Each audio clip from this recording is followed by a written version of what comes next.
High friends, welcome to யாஷிகர். நம்மளோட பனிவிழும் மலர்வனம் ரொம்பவே இன்ட்ரெஸ்டிங்காக தாங்க போயிட்டுருக்கு சீரியல்.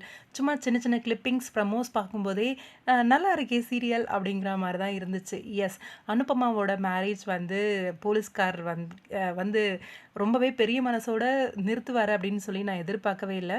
இந்த இடத்துல அன்புவோட தம்பி வந்து அனுபமாவுக்கு ஹெல்ப் பண்ணணும் அவங்க படிக்கிறதுக்கு அப்படின்னு சொல்லி நானும் அனுபமாவும் விரும்புகிறோம் அப்படின்ற மாதிரி ஒரு விஷயத்த சொல்லி அங்கே அனுபமாவோட மேரேஜை வந்து ஸ்டாப் பண்ணிட்டாரு. இன்னொரு பக்கம் நம்மளோட அன்போட மேரேஜ் ட்ராக் என்கேஜ்மெண்ட்லாம் ரொம்பவே சிறப்பாக முடிஞ்சுது. அதே மாதிரி மேரேஜும் ரொம்பவே சிறப்பாக கோலாகலமாக நடக்கிறதுக்கு ஷூட்டிங் எல்லாம் முடிஞ்சிருச்சு. அதோட அப்கமிங் ஷூட்டிங் லொக்கேஷன்லேருந்து ஒரு சில பிக்ஸ் வீடியோஸ்லாம் ஷேர் பண்ணியிருந்தாங்க.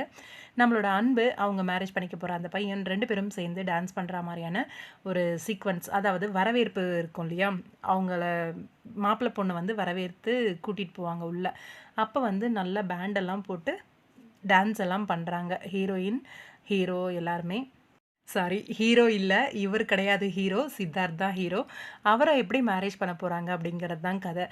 இவளை யார் மேரேஜ் பண்ண போகிறாங்களோ அப்படின்னு அவர் மனசுக்குள்ளே நினைக்கும் போது கரெக்டாக அவருக்கு தான் புறையேறுது. கண்டிப்பாக அவரோட தான் இந்த மேரேஜ் நடக்க போகுது. அது எப்படி நடக்க போகுது அப்படிங்கிறது தான் ட்விஸ்ட்டு.